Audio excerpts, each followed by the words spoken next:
ప్రతి యుద్ధానికి ఒక అర్జునుడు కావాలి, ప్రతి కురుక్షేత్రానికి ఒక అర్జునుడు కావాలి.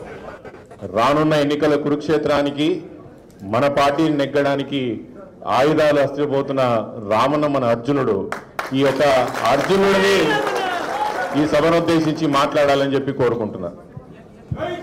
జై తెలంగాణ. ముందుగా మా తమ్ముడు పట్లోళ్ళ కార్తిక్ రెడ్డి గారికి హృదయపూర్వకంగా జన్మదిన శుభాకాంక్షలు తెలియజేస్తూ ముందుకు రండి. ఒక్క నిమిషం ముందు వారికి ఒక బొకే ఇచ్చి వారికి ఒక షాల్ కప్పి తర్వాత మాట్లాడుతున్నాం.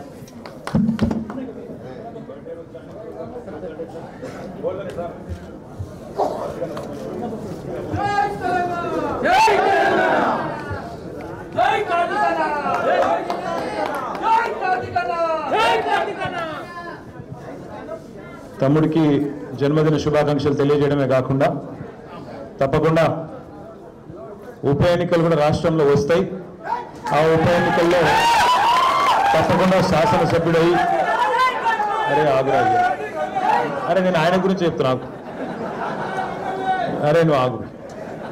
తొందరలో శాసనసభ్యుడై మా అందరితో వాళ్ళ అమ్మగారితో మా అందరితో అసెంబ్లీలో అడుగు పెట్టాలని మనస్ఫూర్తిగా ఆకాంక్షిస్తూ ఈరోజు పార్టీలోకి విచ్చేసిన మరొక తమ్ముడు, ఈరోజు మీ అందరినీ తోడుకొని శంకర్పల్లి నుండి పార్టీకి కొత్త బలాన్ని ఇస్తూ విచ్చేసిన మా తమ్ముడు గోవర్ధన్ రెడ్డి గారికి, అదేవిధంగా గోవర్ధన్ రెడ్డి గారిని ఆశీర్వదించడానికి ఇక్కడికి విచ్చేసిన పెద్దలు, శాసన మండలిలో ప్రతిపక్ష నాయకులు, గౌరవనీయులు మాజీ స్పీకర్ శ్రీ మత్స్యనాచారి గారు, గౌరవ మాజీ మంత్రివర్యులు, మరి ఈరోజు అధికారంలో ఉన్న కాంగ్రెస్ పార్టీకి ఉమ్మడి రంగారెడ్డి జిల్లాలో చుక్కలు చూపెడుతున్న మా అక్క మహేశ్వరం ఎమ్మెల్యే పెద్దలు శ్రీమతి సబితా ఇంద్రారెడ్డి గారికి, గౌరవనీయులు మాజీ మహేశ్వరం ఎమ్మెల్యే చేవెళ్ళ చెల్లెమ్మ అని చెప్తుంది అక్క. మళ్ళీ మీరు చేవెళ్ళ మళ్ళీ ఆయన కనెక్షన్ ఏమైనా మర్చిపోతారేమో అని, చేవెళ్ళ చెల్లెమ్మ, చేవెళ్ళ ఆడబిడ్డ, చేవెళ్ళ కోడలు, అదేవిధంగా మరొక మాజీ మంత్రివర్యులు పెద్దలు శాసన మండలి సభ్యులు మొహమ్మద్ మహమూద్ అలీ గారు, గౌరవ వికారాబాద్ జిల్లా పార్టీ అధ్యక్షులు, వికారాబాద్ మాజీ శాసనసభ్యుడు సోదరుడు డాక్టర్ మెతుకు ఆనంద్ గారు, మల్కాజ్గిరి పార్లమెంటు నియోజకవర్గ ఇన్ఛార్జ్ సోదరులు రాగిడి లక్ష్మారెడ్డి గారు, మరి మొన్ననే రేవంత్ రెడ్డి యొక్క దౌర్జన్యాన్ని ఎదుర్కొని కొడంగల్ రైతుల కోసం 37 రోజులు జైలు జీవితం అనుభవించిన చెరగని చిరునవ్వుతో మళ్ళీ మన ముందుకు విచ్చేసిన సోదరుడు మాజీ ఎమ్మెల్యే కొడంగల్ పట్నం నరేందర్ రెడ్డి గారు, గౌరవ మాజీ రాజ్యసభ సభ్యులు, మన పార్టీ కార్యాలయానికి జనరల్ సెక్రటరీగా బాధ్యత వహిస్తున్న గౌరవ పెద్దలు అన్న రావుల చంద్రశేఖర్ రెడ్డి గారు, వేదికపైన ఆసీనులైన ఆంజనేయులు గారు, ఇంకా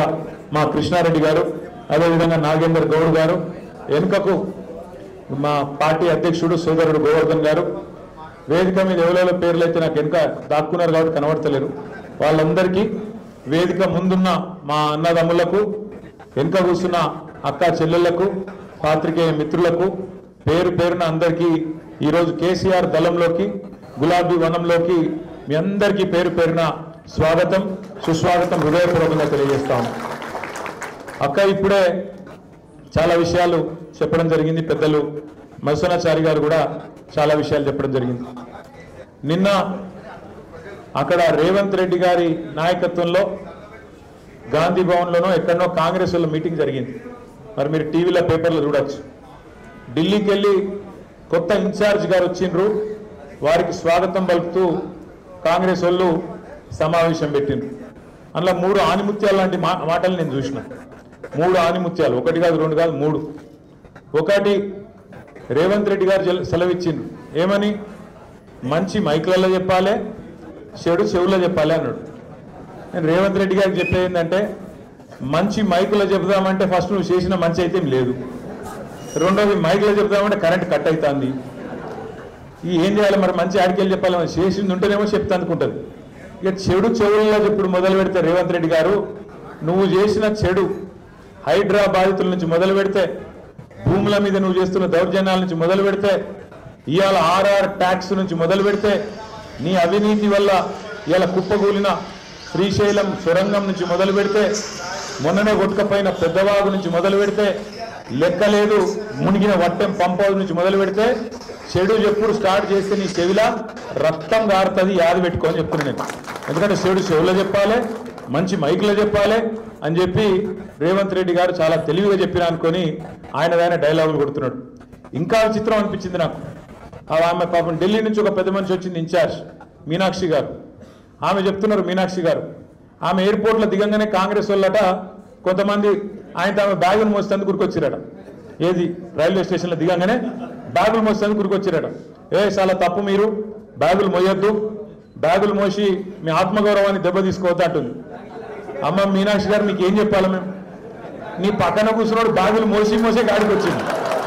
నీ పక్కన కూర్చున్నాడు బ్యాగులు మోసి అప్పుడు చంద్రబాబు బ్యాగులు మోసిండు, ఇప్పుడు ఢిల్లీకి బ్యాగులు మోస్తున్నాడు.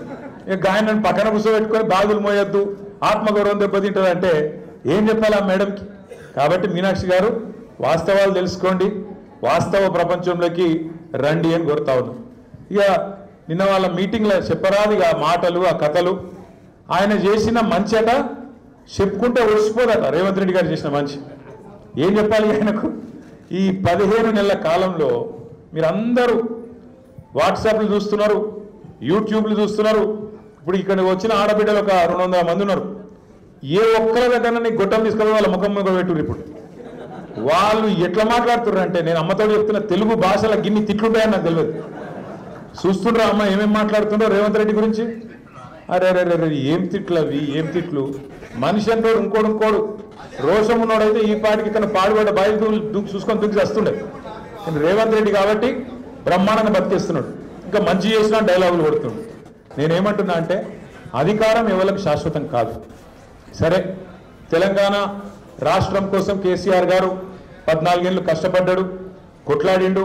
తెలంగాణలోని అన్ని కులాలు, అన్ని మతాలు, అన్ని పార్టీలు అందరిని ఏకం చేసి ఢిల్లీ పెద్దల మీద ఒత్తిడి తెచ్చి ఆఖరికి సావు నోట్లో తలబెట్టి ఇస్తారా సస్తారా అని చెప్పి మెడ మీద కత్తి పెట్టి మొత్తానికి తెలంగాణ తెచ్చిన నాయకుడు మన నాయకుడు కేసీఆర్ గారు. ఇవాళ ఇప్పుడు అక్క చెప్పింది, తెలంగాణలో ఎవరికి సంతోషం వచ్చినా దుఃఖం వచ్చినా కేసీఆర్నే యాద్ చేసుకుంటానని. ఎందుకు యాద్ చేసుకుంటారంటే, మన ఇంట్లో పెద్ద మనిషి కాబట్టి, మన బాపు లాంటోడు కాబట్టే కేసీఆర్ని ఇవాళ సంతోషం వచ్చినా దుఃఖం వచ్చినా తెలంగాణ సమాజం యాద్ చేసుకుంటున్నది.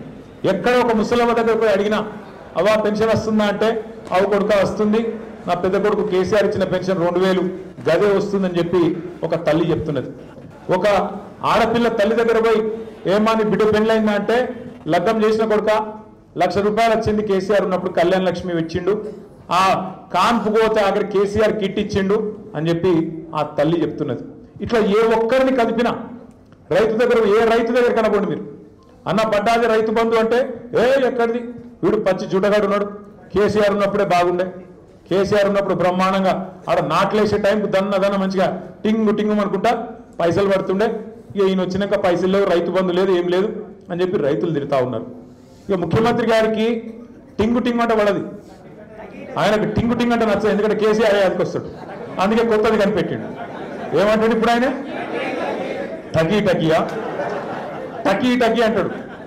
మీరు పడతాయి చూడు, 26 జనవరి రాత్రి 12 బజే షురు, మీరు తెల్లారు నిద్రలు వేసే వరకు మీకు బ్యాంకులో నిండా పైసలు మొత్తం అసలు ఎక్కడికక్కడ మీరు ఇట్లా తెరుసు ఆల్సం ఇట్లా పైసలు బయటకు వస్తాయని చెప్పిండు. పడ్డాయా పైసలు మరి? టకీ మరి పడ్డాయా? చెల్లె మీకు 2500 పడ్డాయా ఏంది మీకు? శంకర్పల్లిలోకి యాదనకి ఏమైనా ఇచ్చిండే? ఏం లేవుగా. టకీ మరి 2500 దిక్కులేవు. ముసలోళ్ళకు పెన్షన్లను ఆశ పెట్టిండు. ఏమన్నాడు ముసలోళ్ళకు? కేసీఆర్ ముసలోనికి ఇస్తుండు, లేకపోతే ముసలాబాకి ఇస్తుండు, మీరు నాకు గుద్దుండ్రి, గుద్దుతే ముసలోనికి 4000, ముసలాబాకి 4000, ఇంట్లో ఇద్దరికి 4000 ఇస్తా అని చెప్పిండు. పడుతున్నాయి మరి టకీ మరి 4000? టకీ లేదు, టుకీ లేదు. మళ్ళీ రైతులకు చెప్పిండు, కేసీఆర్ 10,000 ఇస్తుండు బిచ్చం ఇచ్చినట్టు, నేను 15,000 ఇస్తా అన్నాడు. వచ్చిందా 15,000 కన్నా? రైతు కూలీలకు 12,000 అన్నాడు. ఇక మా ఆడబిడ్డలకు కొద్దిగా బంగారం సెంటిమెంట్ ఉంటుంది కదా, దాన్ని పట్టి ఏం చేసిండు? కేసీఆర్ 1,00,000 రూపాయలు ఇస్తాడు, అది కూడా ఎప్పుడు ఇస్తుండు కేసీఆర్? పిల్లలు పుట్టినకి ఇస్తుండు. మీరు నా ఓటెత్తే లగ్న పత్రిక పెట్టుకోగానే తులం బంగారం ఇస్తా అని చెప్పిండు. వచ్చిందా తులం బంగారం వాళ్ళకన్నా? తులం బంగారం మరి బంగారం షాపులో నమ్ముతలేరా? ముఖ్యమంత్రికి బంగారం దొరుకుతలేదా? పట్టారా లేదా? మొత్తానికైతే ఈ రాష్ట్రంలో ఈలనాలనని కాదు, అందరు దెబ్బవుచ్చుకున్నాడు. రైతులను మోసం చేసిండు, మహిళలను మోసం చేసిండు, ముసలోళ్ళను మోసం చేసిండు, ఉద్యోగస్తులను మోసం చేసిండు, నిరుద్యోగ పిల్లలను మోసం చేసిండు. మా శంకర్పల్లి మండలంలో పాపం ఇది వరకు కేసీఆర్ గారు ఉన్నప్పుడు భూముల మీద వ్యాపారం చేసుకొని రియల్ ఎస్టేట్లో కొంత సంపాదించుకున్న తమ్ముళ్ళు చాలా మంది ఉన్నారు. ఇవాళ వాళ్ళ పరిస్థితి కూడా అధ్వానం అయిపోయింది. మొన్న మీరు చూడొచ్చు, కొంపల్లిలో ఒక రియల్ ఎస్టేట్ వ్యాపారి వేణుగోపాల్ రెడ్డి అని చెప్పి ఆత్మహత్య చేసుకున్నాడు. ఈ ప్రభుత్వం వచ్చినాక హైడ్రా పేరు మీద పేదవాళ్ళ కొంప ఉంచుకొని పేదవాళ్ళ మీద పడి వాళ్ళ ఇల్లు గులగొడతాడు. మూసి అంటాడు, మూసి మూసి. మీకు పాలమూరు రంగారెడ్డి ఎత్తిపోతల పథకం ద్వారా మన చేరెళ్లకు, మన శంకరపల్లికి, అదేవిధంగా మన ఉమ్మడి రంగారెడ్డి జిల్లాకు నీళ్లు తెచ్చేందుకు కేసీఆర్ గారి నాయకత్వంలో ఆనాడు మనం పనిచేస్తుంటే ఇదే కాంగ్రెస్ వాళ్ళు కేసులే షాపింగ్. ఇదే కాంగ్రెస్ వాళ్ళు ఆనాడు ఎక్కడోళ్ళు అక్కడ కోట్లకు పోయి ఇది చక్కగా లేదు, అది చక్కగా లేదు, ఇది వంకర్ ఉంది, అది టింకర్ ఉందని చెప్పి కోట్లకు పోయి ఆపే ప్రయత్నం చేసింది. అయినా 90% పనులు పూర్తి చేసినాం. 90% పనులు పూర్తయినా పాలమూరు రంగారెడ్డి పథకానికి మొత్తం రిజర్వాయర్ తయారైంది. ఈయన చేయాల్సిందల్లా రేవంత్ రెడ్డి గారు కాలువలు తవ్వాలి, నీళ్లు తీసుకురావాలి. ఆడికెళ్ళి శ్రీశైలంకి వెళ్ళి మన చేవెళ్ళ దాకా నీళ్లు తెచ్చే సౌలతు ఇంకొక 10 పైసలు ఖర్చు పెడితే, 90 పైసలు కేసీఆర్ ఖర్చు పెట్టిండు, ఒక 10 పైసలు ఖర్చు పెడితే మీకు నీళ్ళు వస్తాయి. కానీ ఆయనకు అది ఇష్టం లేదు, ఆ నీళ్ళు ఇయ్యడట. కానీ మూసీ చేస్తారట, మూసీని సుందరవనం చేస్తారట. ఇది వికారాబాద్ అడవులల్లా మొదలయ్యే మూసీని కిందికి తీసుకుపోయి మూసీని నందనవనం చేస్తా, అద్భుతం చేస్తా అని చెప్పి రేవంత్ రెడ్డి గారు అంటున్నారు. నేను అడుగుతా ఉన్నా, మూసీతోని పారే ఎకరాలెన్ని, మూసీతోని సాగయ్యే ఎకరాలెన్ని, దాంతో బాగయ్యే రైతులు ఎంతమంది, మూసీ వల్ల సృష్టించే సంపద ఎంత, దీనివల్ల ఏం జరుగుతుంది, ఈ రాష్ట్రానికి ఈ నగరానికి లాభం ఏంది అంటే సమాధానం చెప్పడు. ఎందుకంటే ఆయనకు స్పష్టత ఉంది. 90 పైసలు ఆల్రెడీ అక్కడ ఖర్చు పెట్టినాం పాలమూరు రంగారెడ్డి పోతల పథకంలో. అది పూర్తి చేస్తే కూడా రేవంత్ రెడ్డికి పైసలు రావు, కమిషన్లు దొరికాయి. అందుకే ఏం చేయాలి, మూసీ అని ఒక రంగుల సినిమా, రంగుల కళ చూపెట్టి దాంట్లో 1,50,000 కోట్లు ఖర్చు పెట్టి అందులో ఒక 50,000 కోట్లు 70,000 కోట్లు దండుకోవాలి, ఢిల్లీ పెద్దలకు పంపించాలి, నా కుర్సీ కాపాడుకోవాలనే ఒకే ఒక్క తాపత్రయంతో, ఢిల్లీకి మూటలు పంపాలనే ఒకే ఒక్క తాపత్రయంతో ఈ ముఖ్యమంత్రి గారు పనిచేస్తూ ఉన్నారు. ఆలోచన చేయండి మీరు దయచేసి. మన ఉద్యమ కాలంలో నీళ్లు, నిధులు, నియామకాలు అని మాట్లాడినాం. నీళ్లు, నిధులు, నియామకాలు. కేసీఆర్ నాయకత్వంలో నీళ్ల విషయంలో ఇంటింటికి మంచిలు తెచ్చుకున్నాం. నీళ్ల విషయంలో గోదావరిలో, కృష్ణలో ఇటు కాళేశ్వరం కట్టుకున్నాం, 100% పూర్తయింది. అటు పాలమూరు రంగారెడ్డి 90% పూర్తయింది. దగ్గర న్యాయం చేసే ప్రయత్నం చేసినాం. వ్యవసాయ విస్తరణ జరిగి భారతదేశంలో ఇవాళ పంజాబ్ను, హర్యానాను తలదన్ని మన తెలంగాణ వరి వండి చుట్ల, బియ్యం వండి చుట్ల నంబర్ 1 అయిందంటే అవి నీళ్ల విషయంలో జరిగిన న్యాయమే దానికి కారణం. నిధుల విషయానికి వస్తే కేసీఆర్ గారు ఎన్నడో చెప్పిండు, మన తెలంగాణ మనకైతే, మన సంపద మనకైతే భారతదేశంలోనే నెంబర్ 1 రాష్ట్రం అవుతామని కేసీఆర్ గారు అప్పుడే చెప్పిండు. చెప్పినట్టే 10 ఏళ్లలో తలసరి ఆదాయంలో, పర్ క్యాపిటల్ ఇన్కంలో భారతదేశంలోనే నెంబర్ 1 రాష్ట్రంగా తెలంగాణను కూర్చోబెట్టిన నాయకుడు మన నాయకుడు కేసీఆర్ గారు అనే మాట నేను గుర్తు చేస్తా ఉన్నాను. నిధులు అద్భుతంగా తెలంగాణలోని పేదలకు పంచిండు కేసీఆర్. సంపద సృష్టించాలి, పేదలకు పంచాలి అన్నది కేసీఆర్ నినాదం. అందుకే 200 రూపాయ పెన్షన్ 2000, 200 పెన్షన్ 2000 రాష్ట్రాన్ని బాగు చేయడం కోసం అప్పు చేస్తే పేదలకు ఇచ్చిండు. నువ్వేం చేస్తున్నావు మరి, ఆడికి పంపుతున్నావు పైసలు? 1,50,000 కోట్లు అప్పు చేసి ఒక్క పథకం చేయకపోతివి, ఒక్కటి సగం ఒక్క కొత్త బిల్డింగ్ కట్టకపోతివి, మరి ఏడబోతున్నాయి పైసలన్నీ? దీనికి సమాధానం చెప్పాడు. తెలంగాణ ఇస్ రైజింగ్, అప్పులలో పెరుగుతుంది, క్రైమ్ రేట్లో పెరుగుతుంది, ఆత్మహత్యల్లో పెరుగుతుంది. రేవంత్ రెడ్డి ప్రభుత్వం వచ్చినాక 1 సంవత్సర కాలంలో ఈ 450 రోజులలో 450 మంది రైతులు రోజుకొకరు చొప్పున చచ్చిపోయింది. ఇప్పటికి ఆత్మహత్య ఒక గంటల పెరుగుతుంది. ఆటో డ్రైవర్ల ఆత్మహత్యలు రైజింగ్, నేత కార్మికుల ఆత్మహత్యలు రైజింగ్, గురుకుల పాఠశాలల్లో పిల్లల ఆత్మహత్యలు rising. Yes, Telangana is rising. ఎలా రైజింగ్? ఆత్మహత్యల్లో, అప్పుల్లో, క్రైమ్ రేట్లో, ఇండ్ల మాత్రం రైజింగ్ అయింది. ఒక దానిలో మాత్రం డౌన్ అయింది. మీ శంకరపల్లి కొంప ఉంచుకున్నాడు, మొత్తం భూముల రేట్లు డౌన్ అయిందా కాదా? నేను చెప్పేది వాస్తవం కాదా? నాకు కూడా కొద్దిగా భూమి ఉన్నది జన్వాడలో. ఇక దానికి ఇక భూ ప్రపంచంలో ఎవరికి లేదా భూ జన్వాడలో నాకే ఉందట భూమి. దాని ఎంబడ పడ్డాడు. సరే పడితే వాడు కూలగొట్టరా పోయి ఊకెళ్ళి వెళ్ళింది. హైడ్రా పెట్టిందే నా కోసం అట. హైడ్రా పెట్టి కూలగొడుతుందిగా పెట్టిండ కూలగొట్టుకోరా పోయి ఊకెళ్ళి వెళ్ళింది అని చెప్పిన. ఏం చేయాలి ఇక మరి గట్ల తయారైంది కథ. ఇంకా ఘోరం ఏంటంటే వెనకటికి ఎవడో ముఖం బాగాలేక అద్దం బాగా కొట్టుకున్నాడు. ఇప్పుడు నీకు అధికారం రానే వచ్చే నువ్వే ముఖ్యమంత్రి అవుతుంది, నువ్వే రై మంది తిరగబడుతుంది, రోజు కనబడబడుతుంది టీవీలో పేపర్లలో. మరి నేను అడుగుతున్నా రేవంత్ రెడ్డి గారు 14-15 నెలల తర్వాత కూడా ఇంకా కేసీఆర్ తిట్టుకుంటూనే బతుకుతావు. ఇక శ్రీశైలం సొరంగం కూలిపోయింది. ఏది రేవంత్ రెడ్డి అధికారంలోకి వచ్చినాక 17 నెలలకు ఆలోచన లేకుండా అర్థం పర్థం ఆగమాగం చాలు చేసిండాడు. ఆడ నీళ్ళు వచ్చి మొత్తం గందరగోళం ఉండి బురద ఉండి చక్కగా చూసుకోకుండా ఇంజనీర్లను తెలుసుకోకుండా ఆగమాగం కమిషన్ల కోసం ఆయనతో పని చాలు చేసింది. ఏమైంది? 8 మంది వాళ్ళు ఇరుక్కపోయింది. ఒకడేమో చచ్చిపోయినట్టాడు కాంగ్రెస్ వాడు, ఆ 8 మంది చచ్చిపోయినట్టు. ఇంకోటేమో కాలే అంటాడు. రేవంత్ రెడ్డి ఇంతవరకు అటు మర్రి కూడా చూస్తలేడు.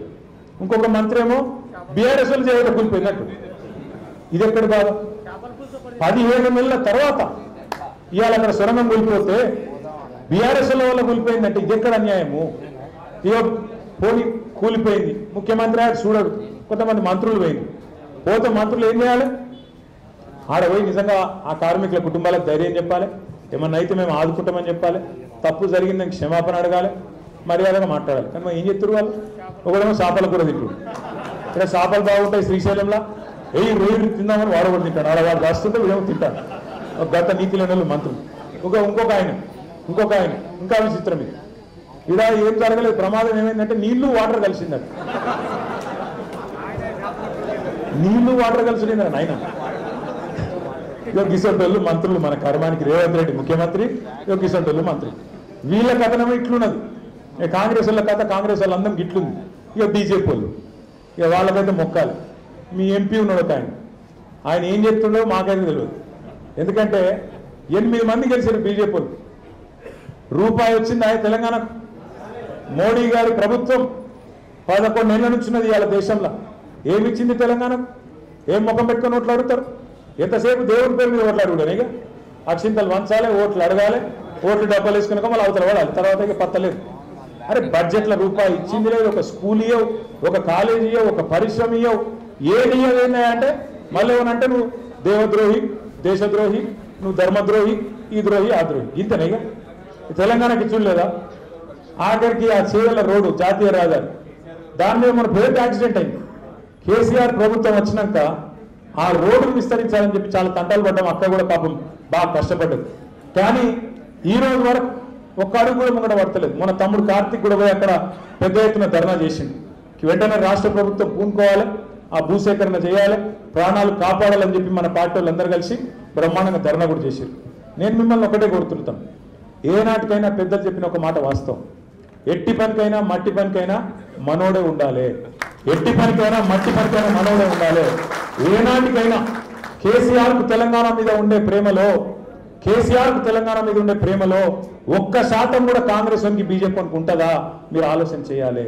ఎన్నటికైనా ఈ రాష్ట్రానికి, ఈ రాష్ట్ర ప్రజలకు, రాష్ట్ర ప్రయోజనాలకు శ్రీరామ రక్ష ఖచ్చితంగా కేసీఆర్ నాయకత్వం తప్ప బీజేపీతో కాంగ్రెస్ తో ఎన్నటికీ కూడా ఇది కాదు. మీరు యాద పెట్టుకోవాలి. ఇవాళ 8 మంది కాంగ్రెస్ ఎంపీలు, 8 మంది బీజేపీ ఎంపీలు ఉన్నా రాష్ట్రానికి వచ్చింది గుండు సున్నా అంటే ఖచ్చితంగా అక్కడ కొట్లాడేటోడు లేకపోవడం, ఆడ కేసీఆర్ దళం, కేసీఆర్ బలం, కేసీఆర్ గలం లేకపోవడమే దానికి కారణం. ఇలా మనోళ్ళని మనమే ఓడించుకొని మందిని కూడా దరఖాస్తులు పెట్టే దౌర్భాగ్యం మనకెందుకు? మనల్ని ఒడగొట్టుకోవాలి, ఎంపీలను వేరే వాళ్ళని పంపాలి, ఆగమాగమై మళ్ళీ వాళ్ళకి అడవి దరఖాస్తు పెట్టాలి. అన్న ఇది కావాలి, అది కావాలి. అదే మనోడు కూడా అనుకో బరాబర్ అడుగుతాం, అన్న ఇది కావాలి అంటాం. అదే వాడనుకో సారు ఇది కావాలని అడగాలి. అందుకే నేను అనేది, దయచేసి భవిష్యత్తులో అక్క చెప్పినట్టు అది పంచాయతీ ఎన్నికైనా పార్లమెంట్ ఎన్నికైనా ఎగరాల్సింది గులాబీ జెండానే. అట్లయితేనే తెలంగాణ నిలుస్తుంది, తెలంగాణ గెలుస్తుంది. తెలంగాణ రేపటి రోజున మళ్ళీ భారతదేశంలో అవ్వల్ దర్జాగా నెంబర్ 1 స్థానంలో ఉండాలి అంటే మళ్ళా కేసీఆర్ గారు తిరిగి మీ ఆశీస్సులతో, మీ దయతో ముఖ్యమంత్రి కావాలి. మా ఆడబిడ్డలను ముఖ్యంగా నేను కోరుతున్నా, మళ్ళీ ఎలక్షన్ రాగానే ఉత్తర కాంగ్రెస్ వాళ్ళు అక్క అంటారు, చెల్లె అంటారు, వదినే అంటారు, కోడలు అంటారు, ఇక వరుసలు కలుపుతారు. మళ్ళీ మిమ్మల్ని ఆగమాగం చేసే కథ పెడతారు. ఇందిరమ్మ ఇల్లు వచ్చింది అంటారు. ఆగం కాకుండ్రి. వీళ్ళు ఖచ్చితంగా మొన్న మోసం చేసినట్టే మళ్ళీ మోసం చేసి డబ్బల ఓట్లు వేయించుకోవాలని చూస్తాండ్రు. వాళ్ళు మళ్ళీ ఓట్ల తర్వాత ఎవడు మళ్ళీ 4 ఏళ్ళు కనబడాడు. తప్పకుండా అందుకే జాగ్రత్తగా ఉందాం. మన ఇంటి పార్టీ, మన తెలంగాణ పార్టీ, మన బీఆర్ఎస్ పార్టీని గెలిపించుకొని ఖచ్చితంగా పంచాయతీ ఎన్నికైనా పార్లమెంట్ ఎన్నికైనా కేసీఆర్ గారి నాయకత్వాన్ని బలపరుద్దామని చెప్పి మీ అందరూ కూడా విజ్ఞప్తి చేస్తూ, తమ్ముడు గోవర్ధన్ వెంబడ వచ్చిన సీనియర్ నాయకులు, మాజీ సర్పంచులు ఉన్నారు, కౌన్సిలర్గా పోటీ చేసిన వాళ్ళు ఉన్నారు, ఉప సర్పంచులు, ఎంపీటీసీలు చాలా మంది ఉన్నారు. వారందరికీ కూడా స్వాగతం. ఒక పని చేద్దాం, ఒక్క సైడ్కి వెళ్ళి వస్తే అందరు కండువాలు కప్పచ్చు, ఎందుకంటే మళ్ళీ లేకపోతే ఆగమాగం అవుతుంది. కాబట్టి దయచేసి ఇట్లా రాండి, ఇట్లా పోదాం. మీ అందరికి కూడా మరి పేరు పేరున స్వాగతం తెలియజేస్తూ జై తెలంగాణ.